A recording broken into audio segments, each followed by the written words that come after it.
নমস্কাৰ সকলোকে স্বাগতম জনাইছো অন্য এক নতুন ভিডিঅ'ত আপোনালোকৰ কাৰণে এটা ভাল খবৰ লৈ আহিছো যিসমূহ ছাত্ৰ ছাত্ৰীয়ে এনএছপিত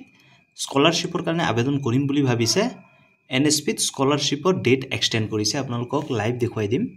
ইয়াত আপোনালোকে চাব পাৰে এটো পোৰ্টেল হয় পোৰ্টেলত প্ৰথমতে আছিল 31/10/2025 আপুনি যি কিটা স্কলাৰশ্বিপ পাব এতিয়া আপোনালোকক ক্লোজলি যদি দেখুৱাই দিও ইয়াত স্কিমছ ওপেন ফ্ৰম দিছে কেতিয়াৰ পৰা ওপেন হৈছে আৰু ইয়াত আপোনালোকে চাব পাৰে ষ্টুডেন্টস এপ্লিকেশন ওপেন টিল 15/11/2025 তো আপোনালোকে 15 নৱেম্বৰলৈকে আবেদন কৰিব পাৰিব ইয়াৰ পিছত কিন্তু আৰু ডেট এক্সটেন্ড নকৰে প্ৰতি বছৰে কিন্তু মই এই এক্সটেন্ড কৰাটো লক্ষ্য কৰিছো লাষ্টৰ পিনে 15 দিন বঢ়াই দিয়ে আপোনালোকক যদি দেখাও ইউজিসিৰ যদি স্কলাৰশ্বিপ হয় তাতো আপোনালোকে চাব পাৰে যে 15/11/2025 আৰু লগতে ঈশান উদয়ৰো কিন্তু বঢ়াইছে আপোনালোকে চাব পাৰে ঈশান উদয় স্কলাৰশ্বিপ 15/11/2025 তো আপোনালোকৰ কাৰণে এটা খুবেই ভাল খবৰ যে যিসকলে ভাবিছে যে আজি লাষ্ট ডেট আপোনালোকৰ কাৰণে এই ভিডিঅটো লৈ আহিছো